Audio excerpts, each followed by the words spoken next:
and I will be your pilot. I'm from the PSAM in the Regional Learning Program, and I'll be moderating this discussion. On the panel, we have Mr. Francisco Tabua. He has 15 years experience in international development, and he has, for the last 11 years, specialized in monitoring and evaluation at United Purpose in Mozambique. He's also worked in a number of countries in Africa, and in East and Southern Africa specifically. We also have Barwani Mushale. I hope I said his name correctly. And he's from Twaweza. And he coordinates the What Works in Open Government program and leads the Learning, Monitoring and Evaluation Unit at Twaweza. He's also had the privilege to work in a number of contexts in Sub-Saharan Africa, Southeast Asia, and South America in various capacities. We have Ms. Angela Bailey, who's the Associate Director of Accountability Research Center, based at the School of International Service at the American University in Washington, D.C. Angela has also worked in a number of contexts in Africa, namely Liberia and Uganda. And lastly, we have Mr. Fletcher Tembo, who is an independent consultant, specialized in linking applied political economy analysis and innovative monitoring, evaluation, and learning frameworks. He's also worked in a number of contexts in varying capacities as well. So in this theme, we're looking to have these four experts share with us their learning practices. So they're going to interrogate various learning practices and explore a number of sub-themes within the main theme, which is learning, reflecting, and adapting. They will take us through learning culture, having a learning culture within an organization. What are the practical things that you can do to establish a learning culture and maintain a learning culture? They look at how that can also be used to enhance your SAM practice. Our panelists will also look at having a balance between applied and theoretical research and trying to harness learning from both those angles, as well as learning practices and learning feedback loops. And lastly, we'll interrogate each of our roles in the accountability ecosystem so as to enhance practice that actually achieves something. Okay, so I'll just hand over to Francisco. Thank you very much. The whole question about learning culture can be seen in various ways, and in most cases just a question of asking ourselves whether we are a learning organization or no, or even if in our organizations how much space do we create to accommodating new ideas, to how much space do we have to receive, to accommodate some critiques. And it's all about the question of reviewing our practices, and not only reviewing, but also reflecting about our practices, and at the end, to see how much do we adapt our practices. And the component of adaptation becomes very important, because the adaptation can only come if we have got an object or a subject of learning. So, in our organization, in United Purpose, Mozambique, these are some of the issues that we have been discussing to say whether our organization is a learning organization or no. And if it is, if you say yes, then how do we do that? And then in most cases, we look at our monitoring, evaluation, learning process. And then by so doing, we question whether our monitoring and evaluation and learning, is it participatory or no? And then if yes, then how do we do that? So in most cases what we do is that we again go back to the question of who is responsible for monitoring and evaluation. And then at the end we realize that within our organization we have got someone who is responsible for monitoring and evaluation. In this moment it's me. And then from that, I don't work alone, but then we consider that the whole team, project staff, is part of the monitoring and evaluation, but then they do that under the coordination of the monitoring and evaluation officer.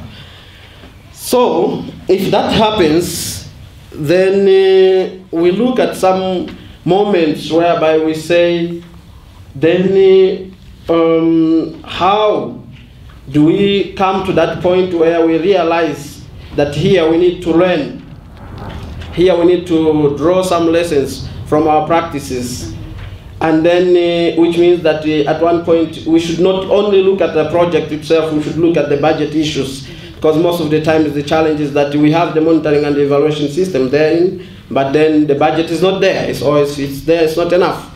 So how much money do we put for monitoring and evaluation? And that's as a way of valuing the monitoring and evaluation itself. And again, we can also look at the situation whereby we analyze the projects that we have. If you look at our projects, most of the times you see that we have got two types of the donors funding the projects. One type of the donors who says, for example, this is the money, here's the money. So go and basing on your reality in the ground, so draw your indicators and implement your program. And the other type of the donors is that one who says, these are the rules and here's the money. So you take it or you leave it. But if you take it, then use our rules. So those are the donors that we say that they are dictating the rules. And that sometimes if you get those donors, as you implement, you come to a point where you feel frustrated. Yeah. And you are frustrated because you realize that at the far end of your implementation, that all the results that you have obtained, they are responding to the donor's needs and not to the best interest of the people that we are serving, the beneficiaries in this case. So that's the point also that you have to stop and you pause and then you look for changes. And how do we look for changes in our institution? So probably the question is like, how do we track the changes? So in United Purpose, we have created a model that because of various lessons that we have learned in implementing social accountability projects, such that before or even during the implementation of the program, we have to create moments whereby we meet the whole project staff at least for 4 to 5 days. And we do that because we want to all of us have the common understanding of the project. So it is only when you have the common understanding of the project that you'll be able to critique you the ways that you do your work. And if you do that, then you have also to look at the capacity of the people to raise their voices.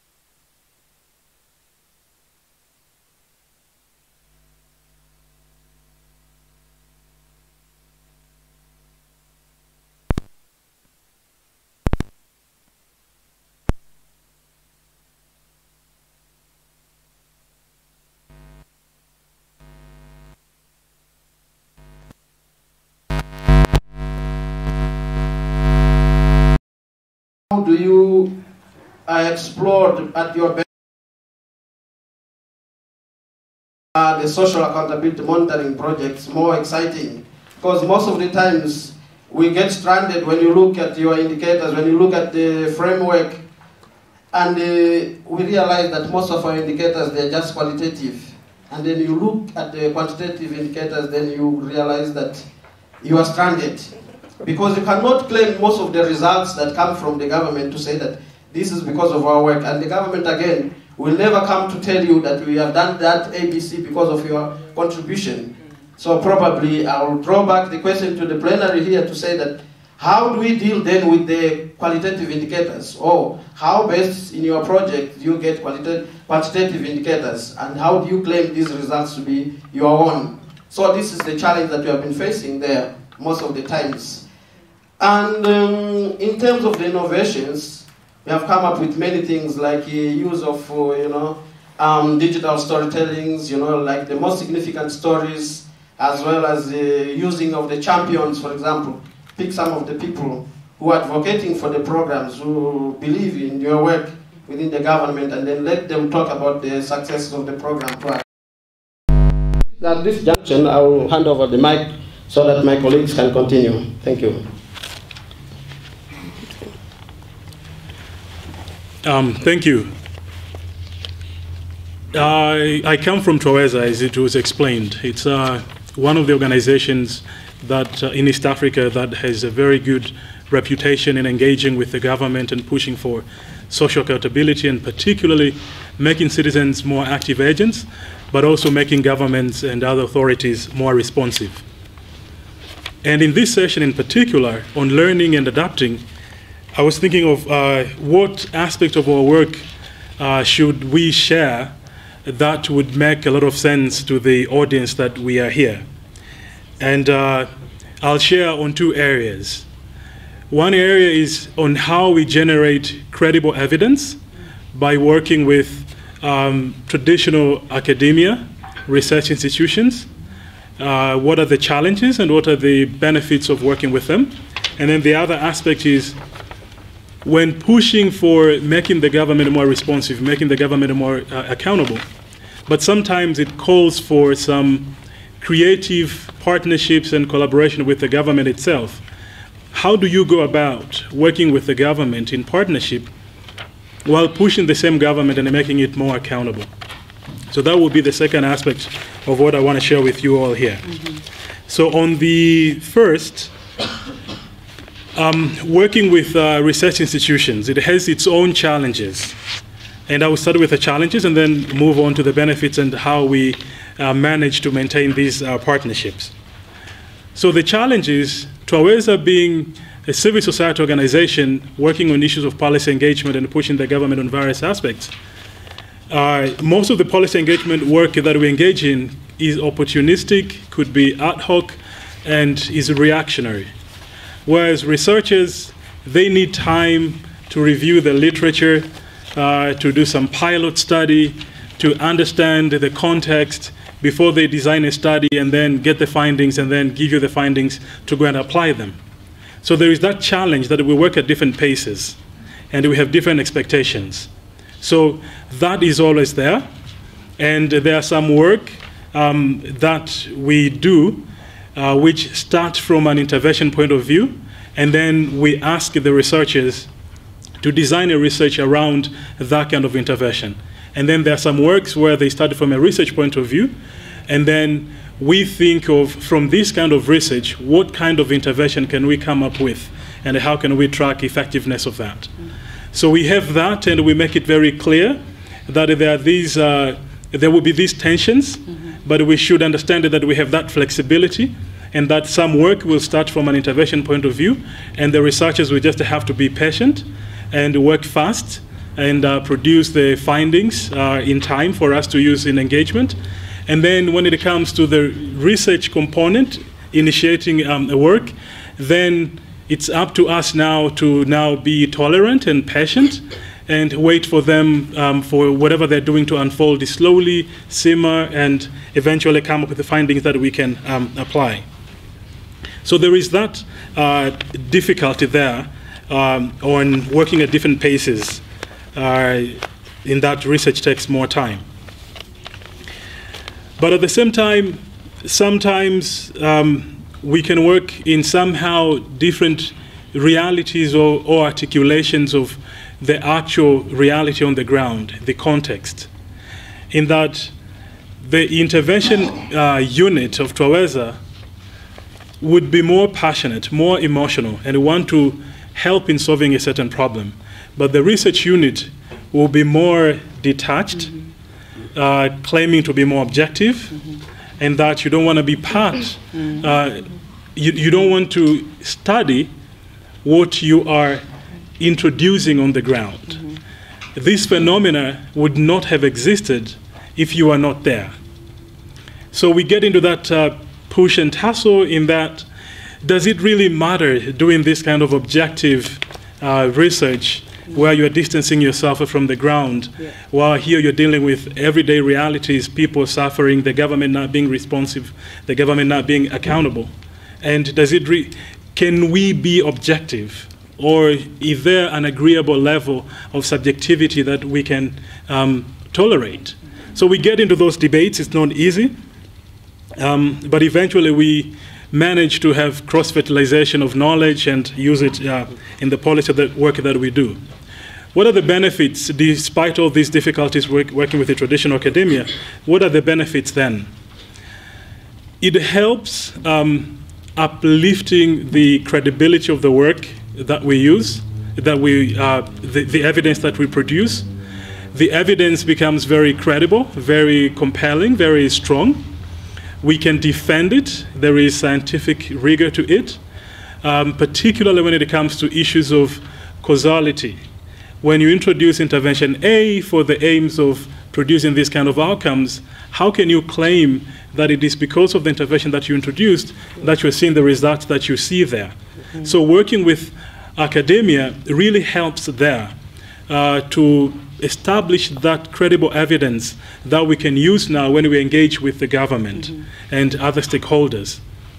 And sometimes researchers can come to our defense, like what just happened recently, where we published some findings, and then some other researchers and the government started criticizing the work and saying there are some problems with the methodology, the sampling, etc.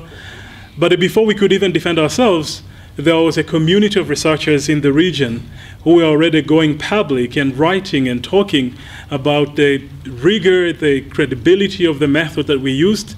And to us, that was very refreshing and giving us confidence to continue doing what we are doing, in that we are engaging in producing this independent and credible evidence that we use to push the government. So there are those benefits.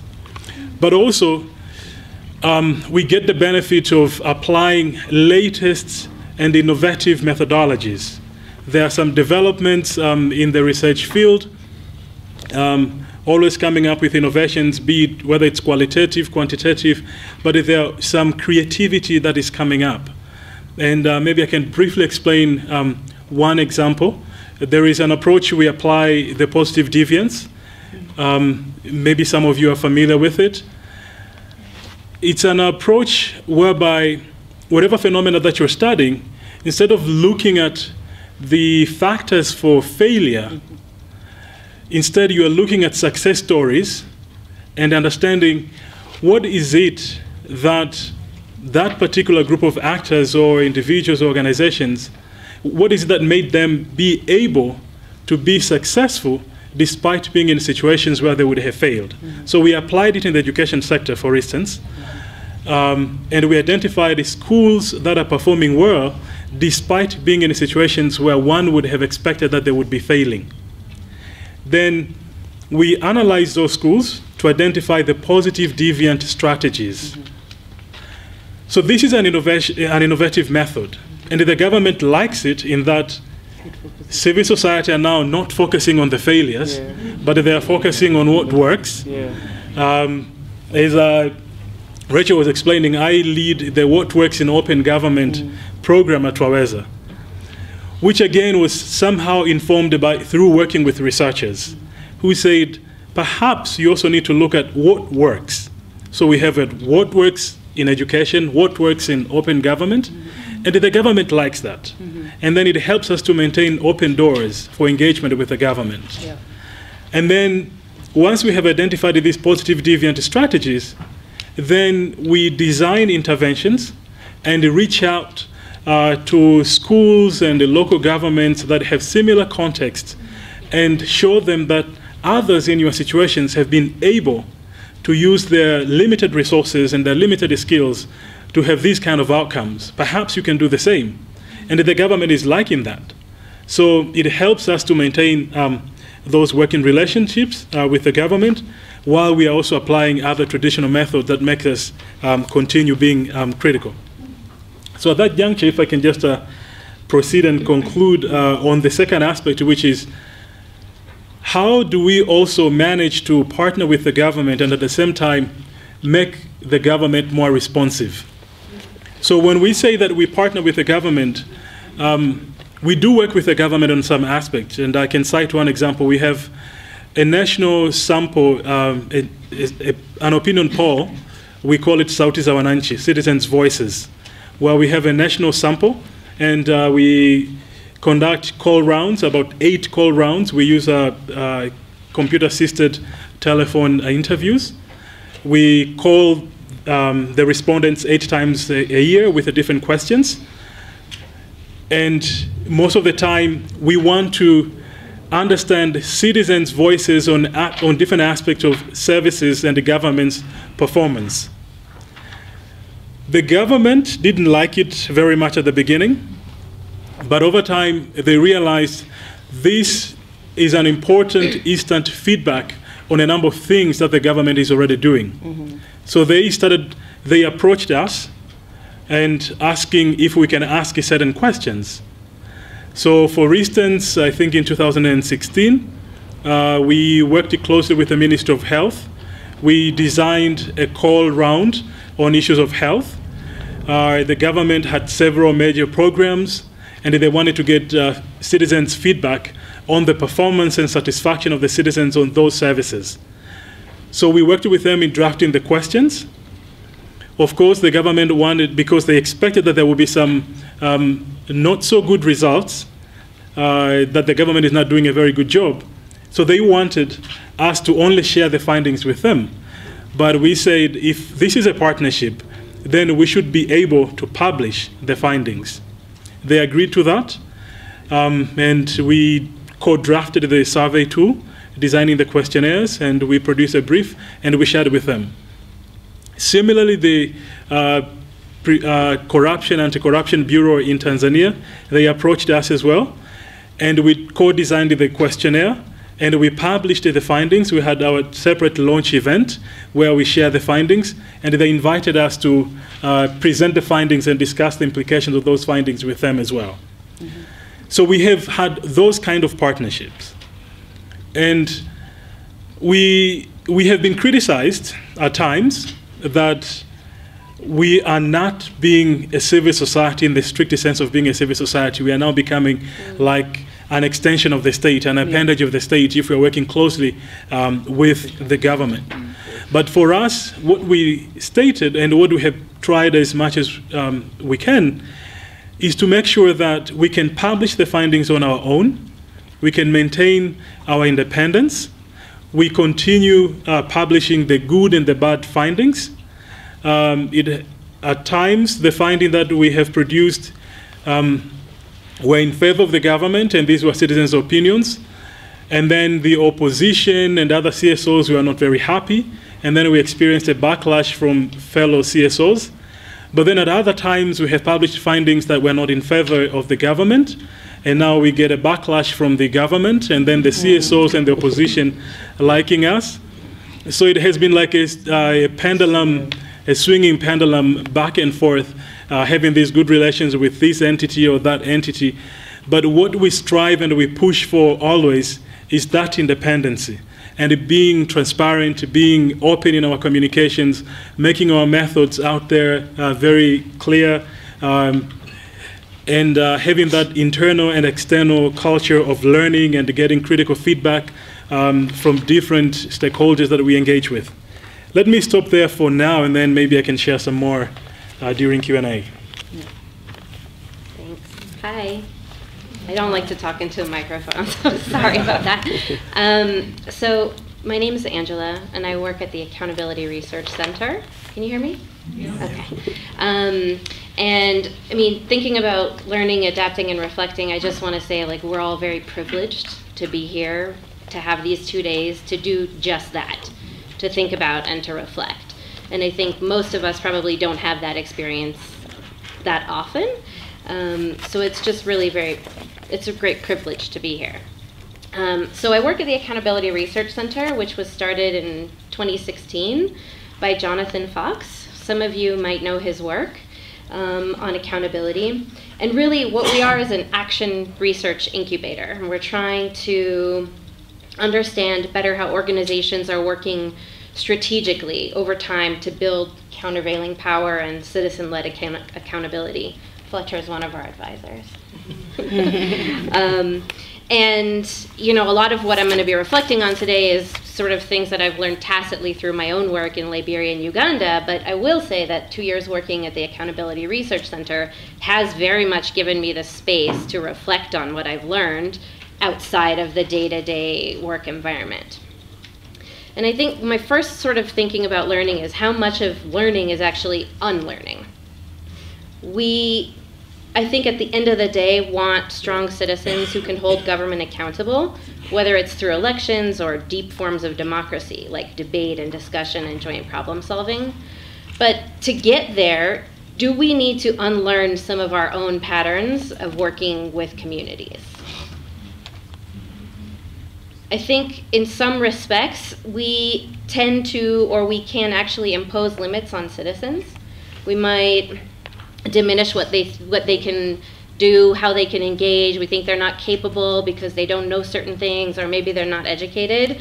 But I really think this is a mistake, in that we often underestimate what citizens can do if they're given the space and they're given the opportunity. Mm-hmm. And so while people are constrained by systems of power that have been built up over decades and centuries, we, I think, need to do more to break those invisible power boundaries, right? Those norms that affect how individuals and groups and communities can, engage in processes and participate in processes. So how are we in our action, and specifically our learning, carrying out a commitment to citizen empowerment, to advancing citizen agency? The first thing I want to say is I think there's a lot of generous, I'll call them generous assumptions about existing monitoring systems for this kind of work. First, that we have good monitoring systems. Two, that they're actually designed to advance our own learning. And that number three, they actually teach us something about our strategies. Yeah. A lot of times, I think this is one of the things you're referencing, data collection is for upward accountability to donors, and of course that's important, but we might not use that information as much as we can for our own internal learning. And I'm also not sure how often we do actually provide that direct feedback to citizens or facilitators of processes, so that they can use it in their own work, that they can use it in their own advocacy initiatives at the community level, at the subnational level, right? And those are really important things. I think of those as deep forms of democracy. I think the other important thing, and you referenced this, is you're at this moment in time responsible for learning, that positionality really makes a difference. Where you sit in a process or a hierarchy really depends what you get out of the monitoring data. And if we really do work in learning organizations, we have to reflect on ourselves and our own positions in these hierarchies, and to wonder to what extent do we actually get that direct feedback. And if we're really talking about advancing learning, I'm just guessing many of us in this room are more like the leaders in organizations rather than the doers on the ground, right? So if we are advancing learning, if we're using our position in that hierarchy of our institutional environment, how do we create the space for sharing both the good and the bad that comes from what we're doing? These are really important things. I think often there's a tendency to only report the problems that people really had no control over, or report only the good things that are coming up. But really, to learn through these processes, we have to be open to and create that space for all kinds of feedback to bubble up in through our processes. So to get into the headspace for this, I actually have been reading a book that Jonathan gave me 2 years ago, which I I've only started reading, called The Reflective Practitioner, How Professionals Think in Action. And it basically makes a couple of key points that I think are really interesting. One is, as practitioners, we are constantly thinking, strategizing all the time based on our past experience, our tacit knowledge, instinct, assessment of problems, understanding context, how that context is changing, what our desired outcomes are, adapting as we go, analyzing what happens as a result, unintended and intended consequences. But we do most of this without even being conscious of it, without even being aware of it. And so the point I think that's really important that this author makes is that this is basically a cycle of experimentation. It's not the kind of experimentation that you're just talking about, but it is a cycle of experimentation, and it generates very rich information. When you take that information and you reflect on it and analyze it strategically, you are generating knowledge. So the issue here in terms of how we use in our own daily practice, theory, and our own knowledge, and how we advance it, I will read one quote from this book. So, in the varied topography of professional practice, there is a high, hard ground where practitioners can make use of research-based theory and technique. And there's a swampy lowland where situations are confusing messes, incapable of technical solution. The difficulty is that the problems of the high ground, however great their technical interest, are often relatively unimportant to clients or to the larger society, while in the swamp are the problems of greatest human concern.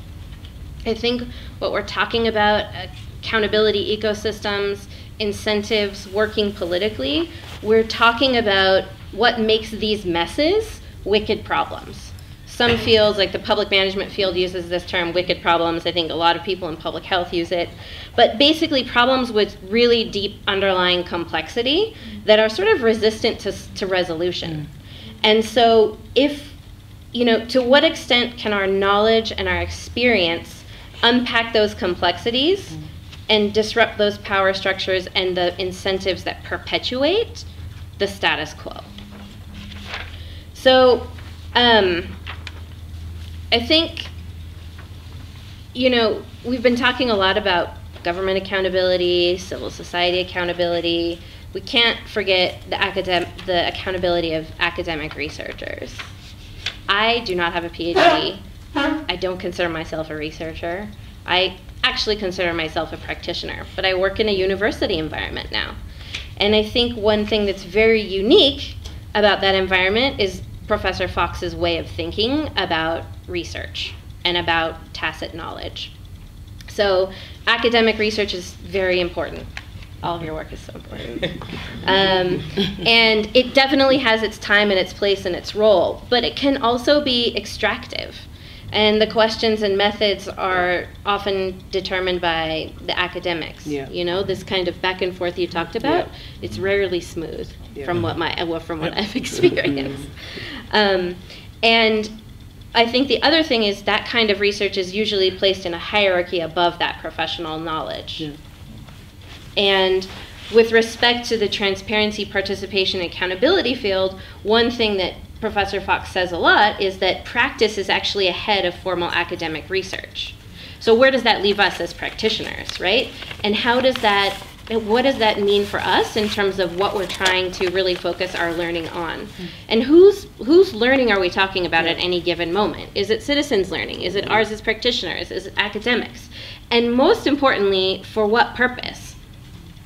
I think that the way we see this at Accountability Research Center is that the purpose of learning is to inform action. And the action is to inform positive change.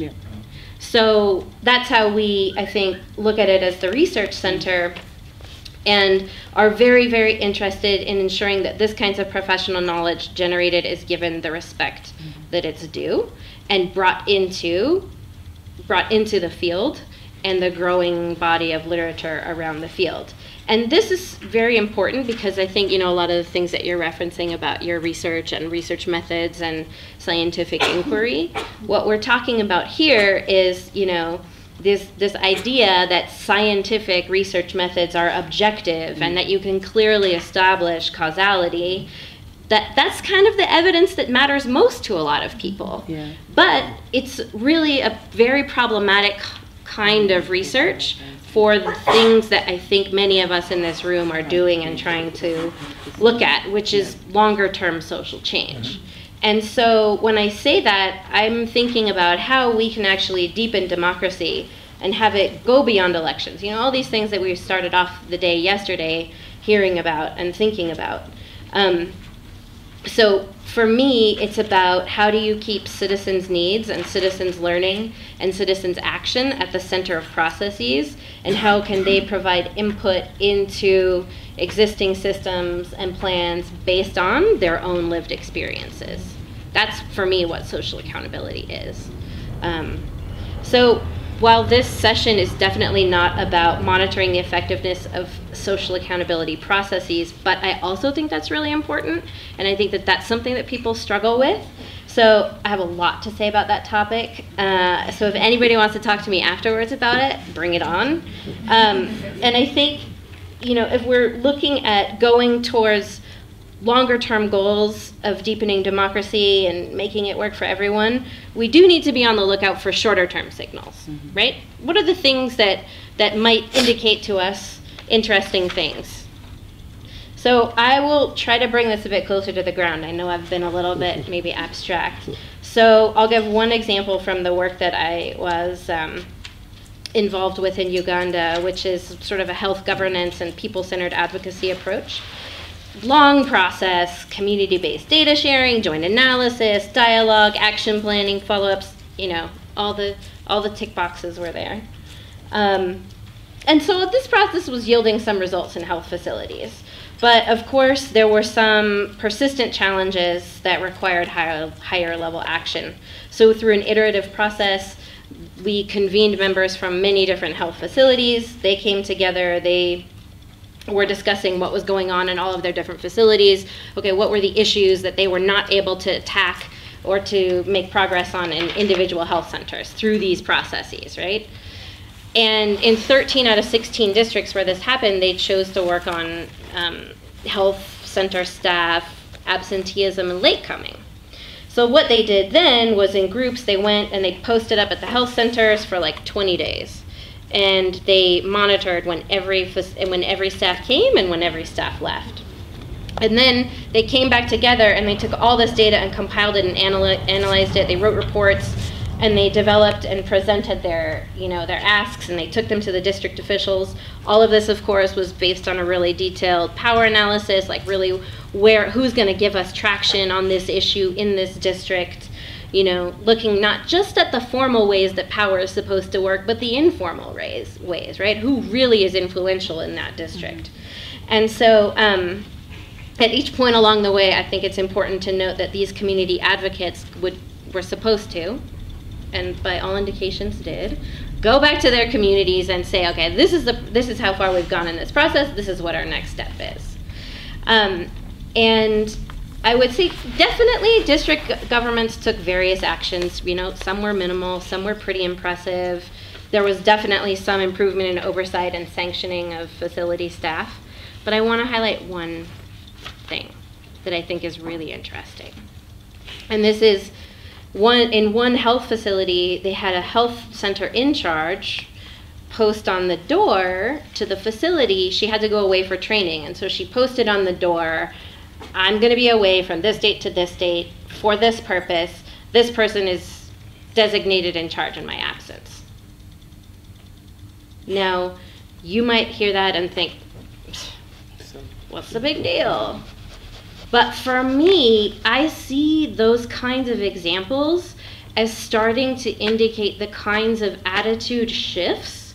Now, people in public service are considering themselves accountable to answer to people below them in the community where they're going to be and who they can contact in their absence.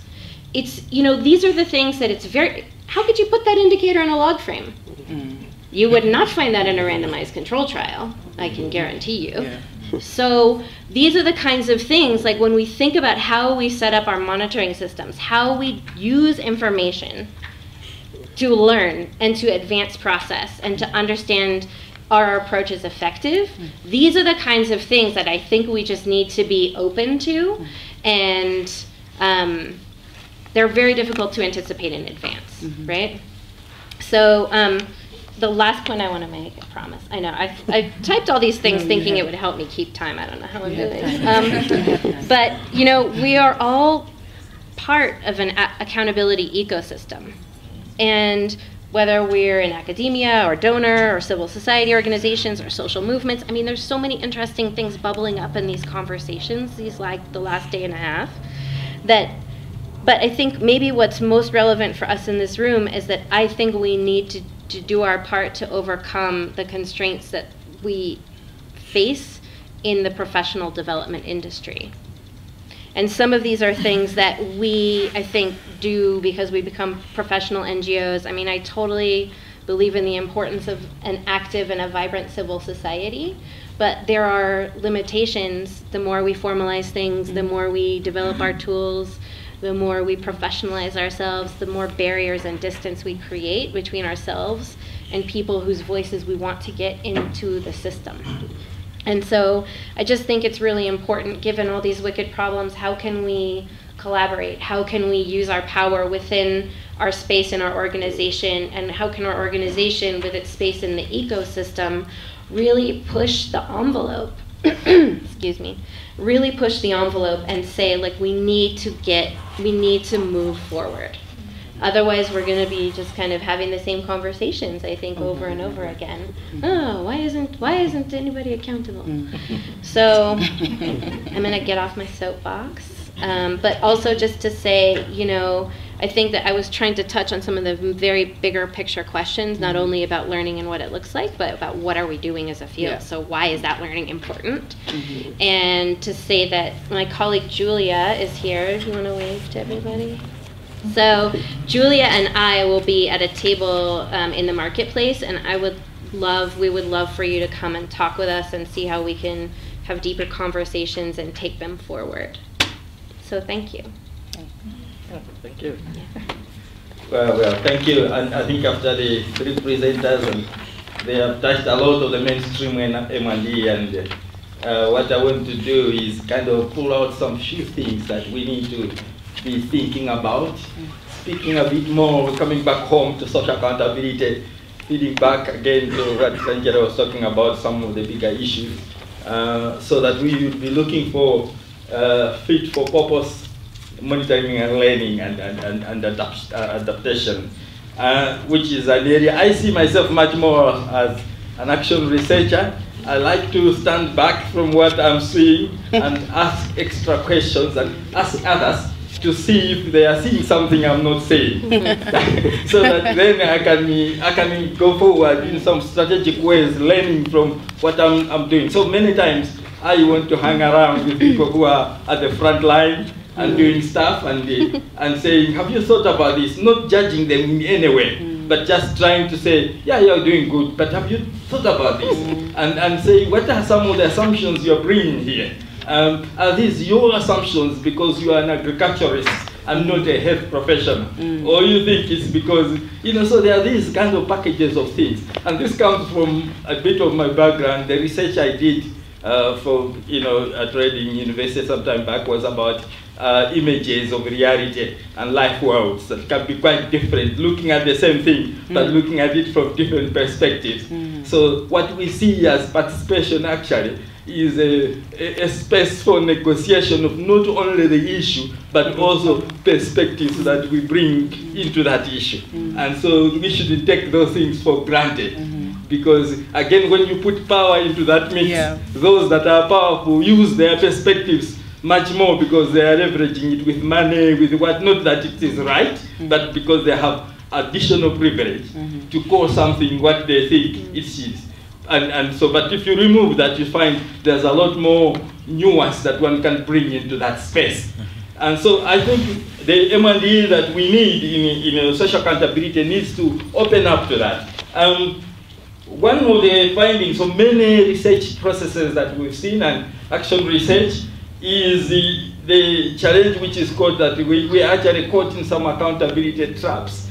Jonathan Fox refers to that as well, and which is about we are looking at the thing we are doing and getting excited about it, saying more, say sometimes, teacher absence is reducing or more enrollment, but we don't have enough time or space to think what is making this happen.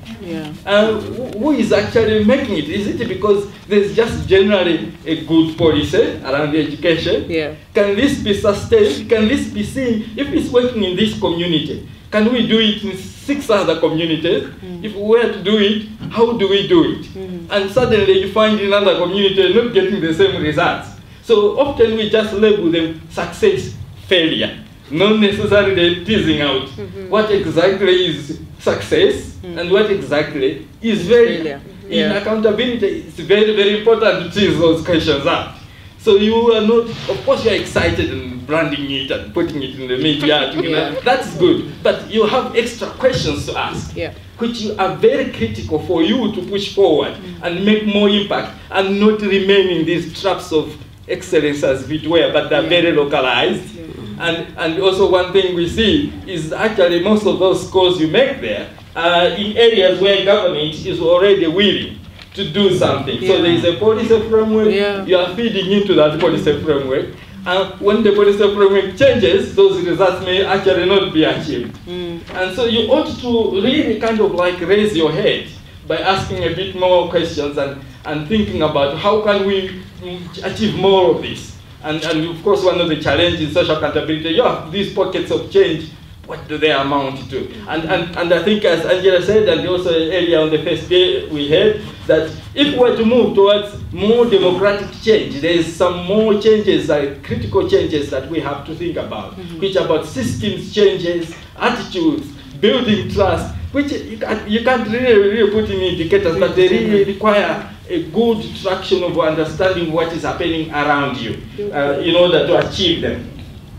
The other element I want to put into the mix is marginality. I like to work a bit more on this because so far what we hear is youths, women, children, as if they were the same in a way.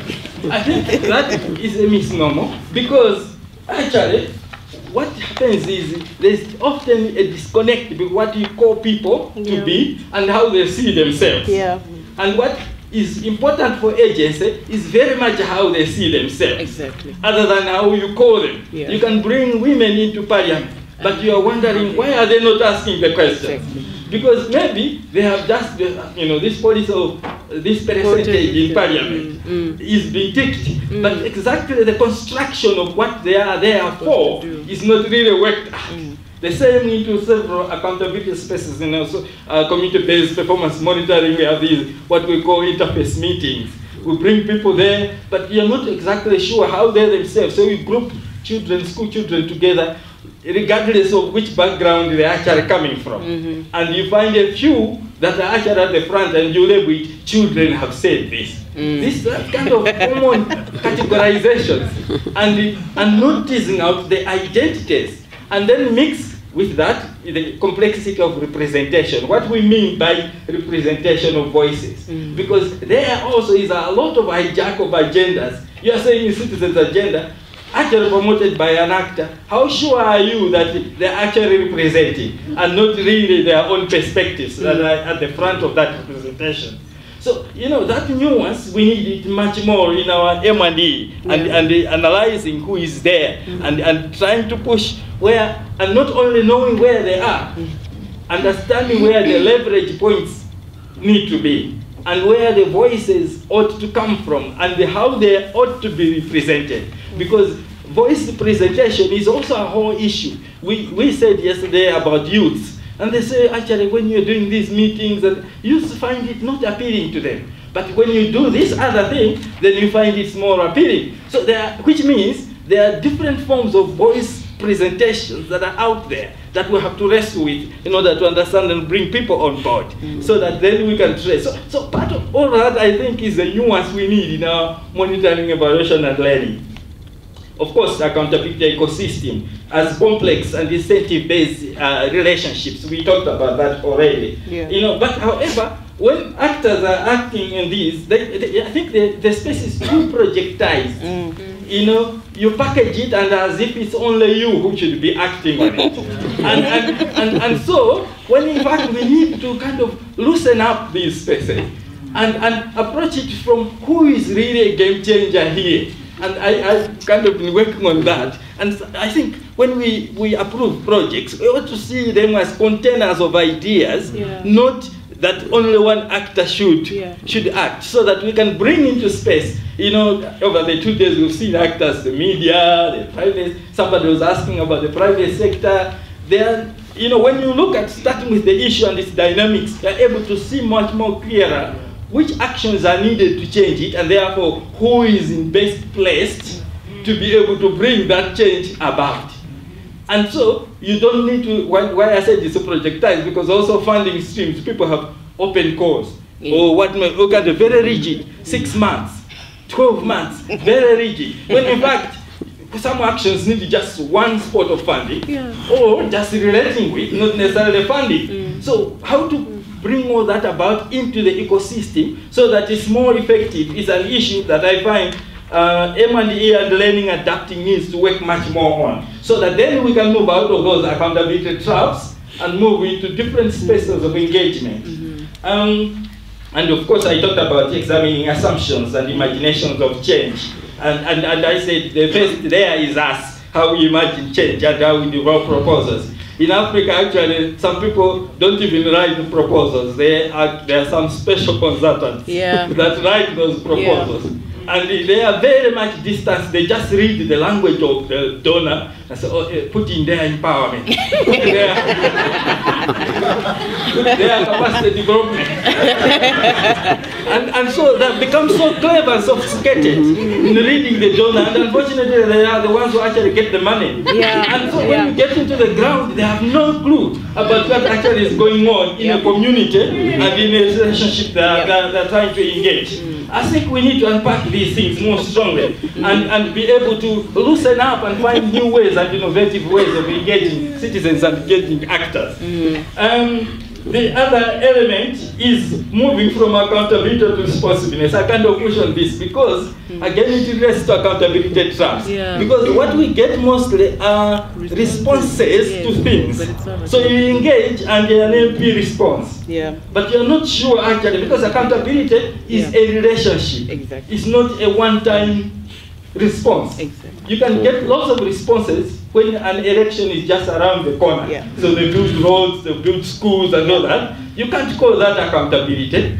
You ought to really see whether actually they're being answerable and actually getting relationships of sanction, being able to sanction or being able to punish or to reward around those areas. So I think we need to also kind of look around and see in our evaluation and monitoring whether we are getting really accountability relationships coming through. And then the last point on that, in that regard is also about examining assumptions, which I also said. And then technology, I have to say this because I come from making all those voices count, where I was working for 2 years. I worked in about 12 countries, 4 of them in Asia and 8 in Africa. Very, very interesting lessons from there. The first lesson was not everyone is online. Therefore, we shouldn't assume while we have excitement about technology that everyone will use it. We have to work much more in that regard to understand who has which technology around which motivations. The fact that you can send money through PSA doesn't necessarily mean you can use it in the same way when engaging with your MP. Because that are 2 different things there that you're actually dealing with. The other one is money to respond to some problem. The other one is the relationship. And so the power relations then come into play. And so what we've been working at was how we can mix much more traditional media forms of representation with new technology. And the other one is, again, technology plays a very minor role in addressing systemic and deep-seated governance challenges. More work on power analysis and incremental learning and adapting is required.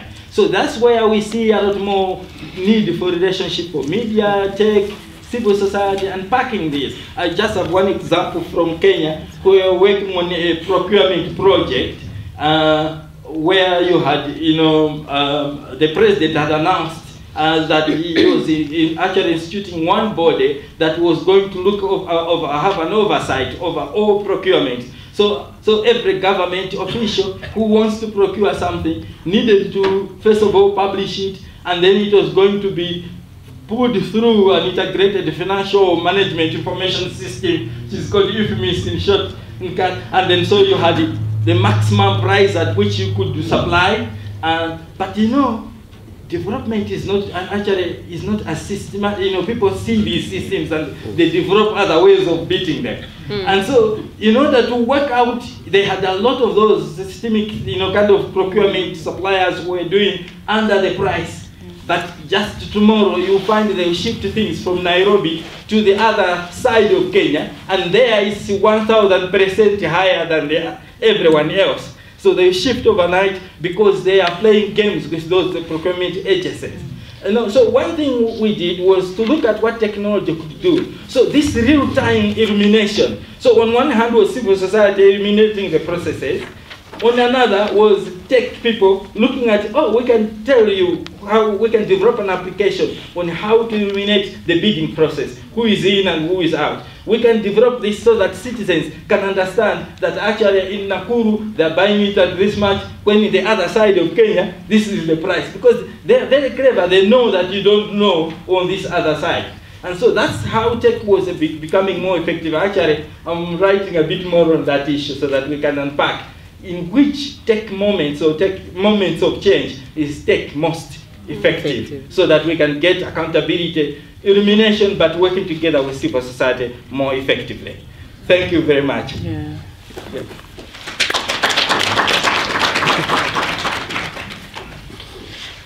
Thank you to all our speakers. For me, that felt like a drive-by. There were so many things that they raised that were very relevant to me. Some of the things they raised, I was like, oh yeah, that's me. That's totally me. Like unlearning and accountability traps. I think that spoke. I resonated with most of the things that they said. I think we have ample time for questions. If we can take the first round.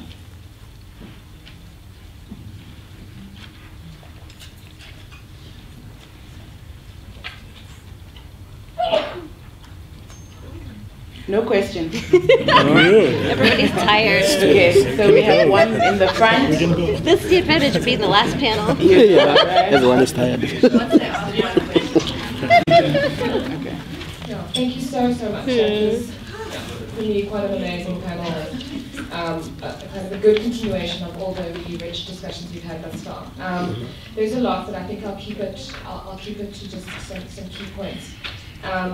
So the first question is perhaps starting at the end, and I'd be curious to hear from each of the speakers, going back Dr. Tembo's question or point, in which moments has tech proven, or forms of tech, not necessarily the kind of high-tech innovations or interventions, are there examples across the spaces that you've worked with where tech has proven effective in particular moments?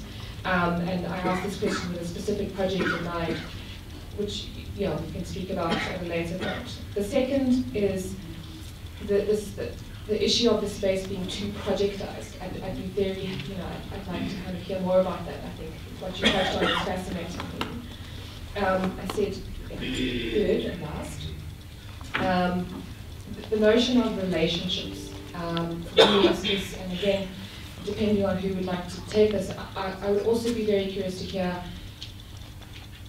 So when we speak of building accountable relationships and partnerships, are there ways in the projects that you speak of or in the past where you are able to map out changes in the relationships, and at what point? So I'll give an example of something that someone said that for me was very important. Talking about an open data project in Kenya, and they said there was the development of a portal or an open data portal in Kenya even before the access to information discussions were happening, which was exciting in that space. But after a while, some of that information was being taken offline depending on the political context, but the relationships were sustained in a sense. So I guess I'm trying to understand, how do you map that? Are there ways to do that? Are we doing it? And if we're not, what are the risks of not doing it? And remaining in a superficial kind of accountability, building accountability in terms of our relationships.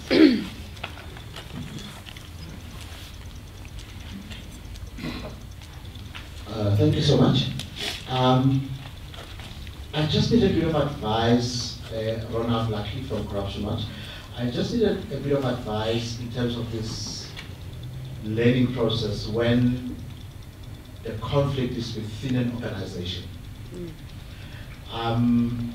Especially where you find the organization has got a huge element of activists and legal minds, and then all working towards social justice.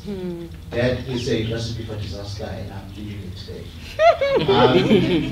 Because working at Corruption Watch, we encourage the public to report corruption to us. So every report comes to us. So the number of reports for us are important. But this report now that we've received from a whistleblower has to go through a process within the organization. And remember, we are accountable to the whistleblower. Now, for a lawyer, they're only going to take a case if there's a prospect of a successful prosecution. And I think we grapple with that within our organization. And we sometimes just say, because on the other hand, we've got a huge communications department, which is the responsibility is to encourage the public to report corruption, because that for us is so important. We're changing the attitude of saying corruption is part of our culture. So the more people report, the more we learn the hotspots, the trends, and the gaps within our system of our corruption level in South Africa. So that's important. But on the other side, it's important that for our lawyers and investigators to take matters forward, there must be a prospect of a successful prosecution.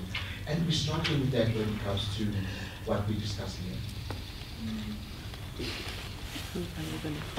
And one wants that. And one wants that. Okay. I can start. Yeah. Sure. Okay. Thank you.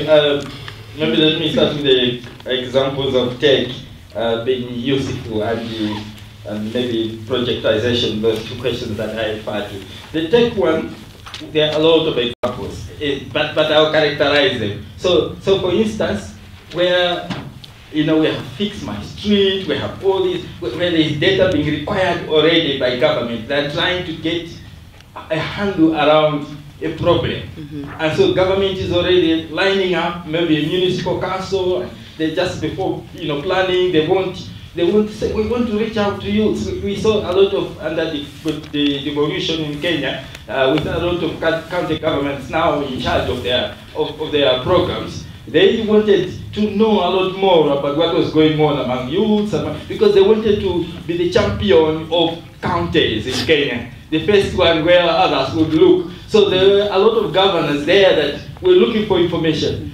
So in that, when IHAB, who we supported in Kenya, wanted, took advantage of that, they created a number of tech hubs in these counties, which would provide information on education, on health, and to the countries that were already hungry for wanting to fix problems, to do something. So in that area, I can even give you, the report that we did under Making More Voices Count that shows a lot more of that. The problem comes where there is no agenda for change in that area, where you have to push, where you have to, government is not comfortable in those areas, or to drive towards more systemic changes. So in those areas, it's like there is no champion in the other side. So the way to do it, you will have to understand very much. We kind of did an experiment trying to understand, this word champions inside government. Sometimes we use it. We thought, well, we really need to understand the incentives around this. What are the kind of pressures that these government officials face So you're trying to create a win-win.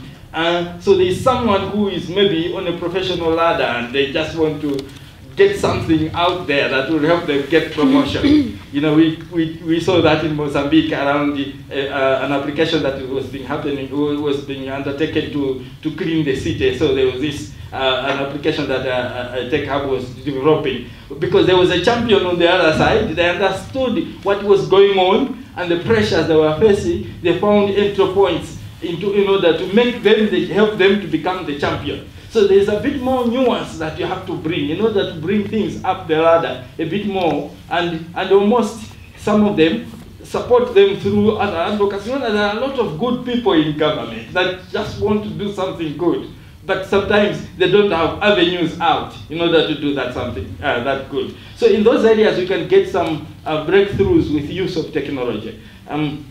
So that you know, in terms of many examples, I can also give through the report that I was talking about.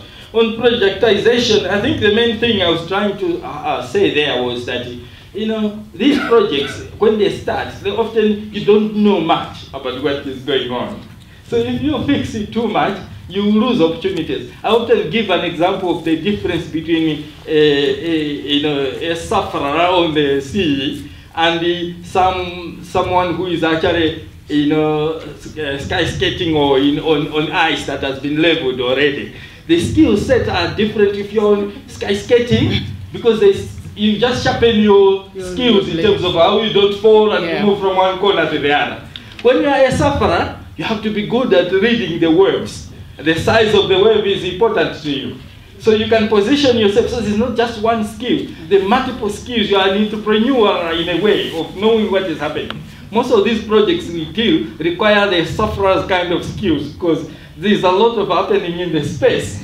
And what is important is how you can read that opportunity, or read a blockage, take advantage of opportunity, avoid the blockage, and maneuver around, and take advantage of other actors that are in the space to find it, relate to them. So in that case, if you are too projectized, you can't see, you can't move very quickly enough. The wave will pass and you're still where you were. And so it's very important to know how to deal with these projects more innovatively and creatively. And I think we need to talk to our donors a bit much more, because it's normally not just our fault, it's because of the whole structure of funding and how we report that makes us do certain things.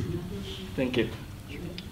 Can I just add on to that? I mean, I think that's what I'm saying. Like, we are all part of this ecosystem. We are part of this industry to some extent, in some way, shape, or form. So how do we use our power within that? How do we push for the right kinds of approaches to solve these wicked problems? My feeling about technology is skeptical. I feel the same way I feel about information. It's how you use it. And if you use it to bring people together to deepen discussion, I'm all for it.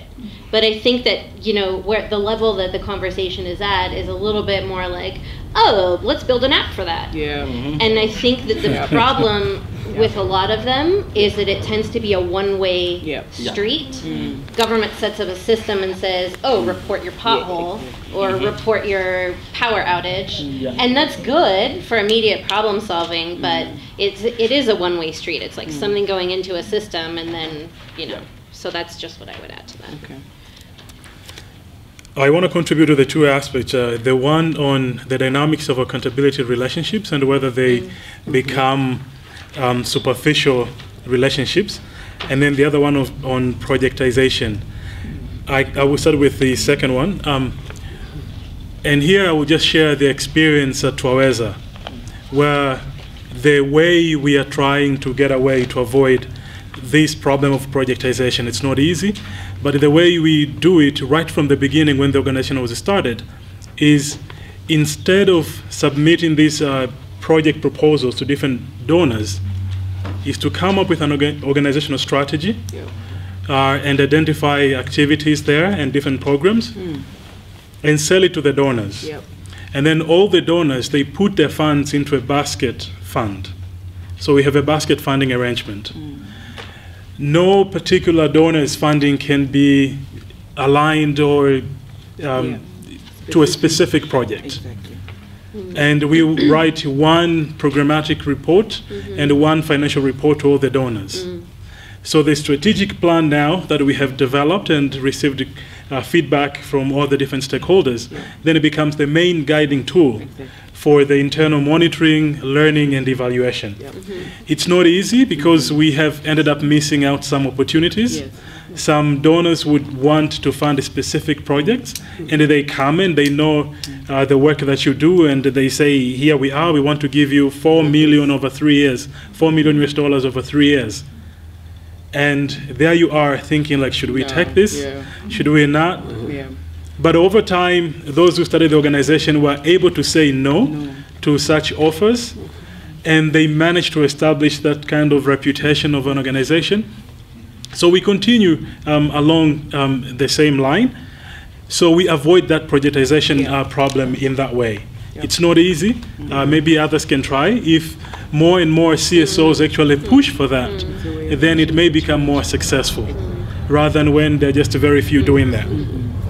And then on the question of accountability relationships and the dynamics and whether we end up in superficial relationship, that is very, very valid, and it actually happens, especially when you have these relationships with the government, that you want to make the government more accountable.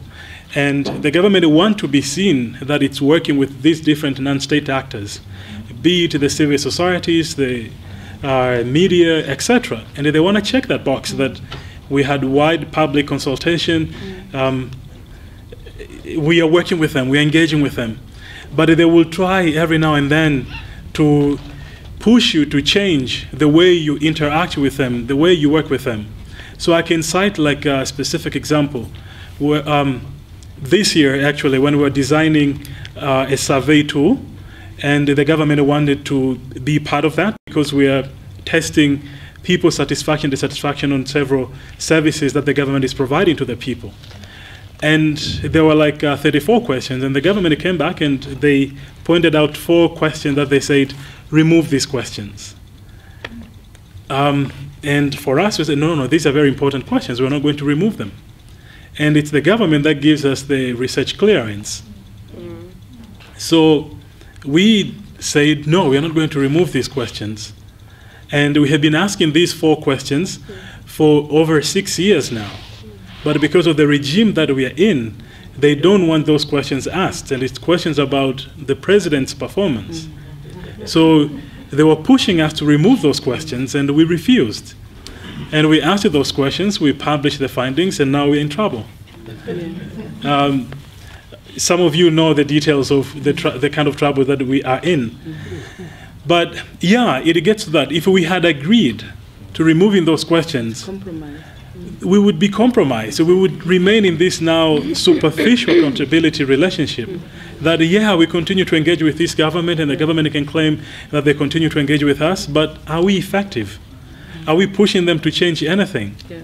So there are those dynamics, and it's important to understand that there are certain moments, perhaps one can change their tactics and their strategies to maintain these relationships, to the extent that you do not compromise, you do not undermine the integrity of the work that you're doing.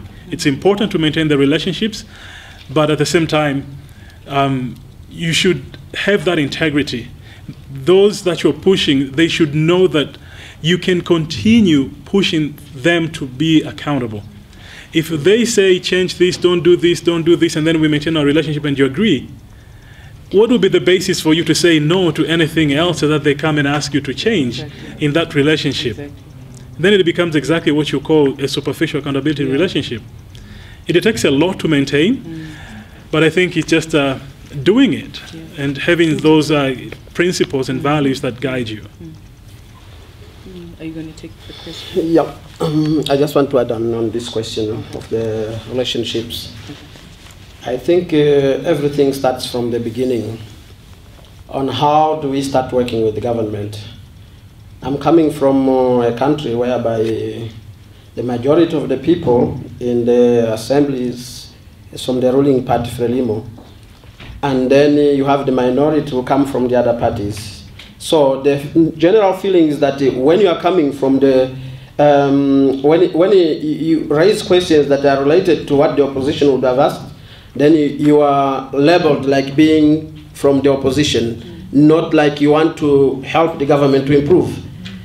So, at the very beginning, when you're implementing the project, what happened to us is that we have a research team that goes first to the area of the implementation, like in the municipality, for example, where we're operating from. And then the research team will start the first engagement at all levels, do the consultations from the civil society groups, and they talk to the government officials, to the municipality assemblies, to just get some information about what is their feeling about the social accountability monitoring project. And then when they bring all this information is when the training team goes to the field to start training. Now, at first, the training, we assumed that those who are in power, they already have the necessary knowledge of social accountability monitoring, which was not right. We are wrong on that. Because later on, we trained the only civil society groups and realized that these people, they were really hungry of that knowledge on social accountability monitoring. They really needed to know what their rights are. But then when they know, and the government does not know, at one point you find that that is the beginning of the conflicts. Because you are asking to someone who is in power who does not know even what he's supposed to deliver. So that becomes a problem. And we learned also a lesson that probably it's better we adapt our model of trainings. Instead of training only civil society groups, let us train them all together in the same place. And we realized that after that training it became more effective in terms of building the relationships between civil society groups and the communities. Because all they get the same information, and we actually, in trying to deliver them in the 5 social accountability monitoring processes, we actually learned that each one of them come out of the room with the knowledge of what is supposed to do, each one what is supposed to do. So that helps much when you talk, for example, for exchange of information or monitoring. Most of the times at the beginning, they used to ask us questions like, so you are a civil society organization, do you want to monitor us? So actually, who is supposed to monitor whom? Is it you people monitoring us, or is us monitoring you? So at the end of the training, then they realize that all of us, we are part of that monitoring. And we need to be part of the process. So as if you want to change, to actually see changes taking place within the government tier. So actually, even after the trainings, sometimes we talk more about the constructing the engagement. And at one point we ask ourselves, is it possible? Actually, is it real to have the constructive engagement? Because I've said in the beginning that when you ask questions in a public forum, you are already taken as coming from the opposition. So, do you expect peace in that kind of engagement at one point or no? So you have to ask yourself those kind of questions. But most of the times, what happens is that you have got public hearings, for example. After the social audit has taken place, public hearing where civil society groups, they write their reports, the findings, and then the recommendations. They produce the matrix of recommendations for follow-up. So, at one point what happens is that as you are having that kind of engagement, there are people, again, from the opposition and from the ruling party also there. So what happens is that those in the ruling party, they will be most of the times in defensive. Say, no, this you have not written this in the right way, so you have to correct this and that. And there's from the opposition we say, well, this is a good information, this is what we have been talking about. Look at the kind of the leaders that you have here. So is it the kind of leaders that you want to continue voting on them? So actually, it is difficult to find a balancing point whereby you can really say that this is a real constructing engagement. Because at one point you will spoil, whether you like it or not. Thank you. Yeah. I can just briefly try to address that. Yeah, that's a lot, unfortunately. Our friend Lucky, he's always asking questions. It seems to me like what you're dealing with is sort of a tension between different tactics within your overall strategy. So the issue is, how do you get everybody in the organization sort of thinking about what do we need to know how we are being effective and what parts of the strategy we implement, how do we measure them, what are the right ways to think about that learning process for each of those different components, and also how the components become bigger, the sum of the parts is bigger than the whole, right? So I think, I don't know where you are in your process, and we could talk about it, but it seems like something that you could maybe benefit from having sort of an external facilitator walk through with members of your team. After you do some internal work, if you find you can't go further, bringing in an outside perspective to help frame what are the dilemmas and what are the priorities might be helpful. But I think that if there's an issue of accountability to people who are reporting through your mechanism, that, in my view, would be the #1 concern. Like, how do we make sure we complete that feedback loop and don't take for granted that people are using this as a space to air certain things that they might not have an alternative space for? That's what I would just say. Did you? Oh, sorry. Oh, we're done? Yep. Sorry. We're cut off. So, are there any more questions? Unfortunately. Oh, that was cruel, Rachel. I told y'all I'm the pilot. Yes, but it's true. Unfortunately, we are running behind time, actually. So I am a very fair person. Would you like to take time off your lunch to answer these questions? Or would you like to use the 2 minutes that we have remaining to go take the group photo, go for lunch, come back, do the feedback, and table those questions for the breakaways? Because some of the breakaway topics do hinge, well, in fact, all of them do hinge on parts of the panel presentations. And I'll ask that the panelists, each of the panelists be in one breakaway. Okay. Is that fair? Fair? Yes. Okay, so this wraps up this panel plenary, and maybe please go for the picture.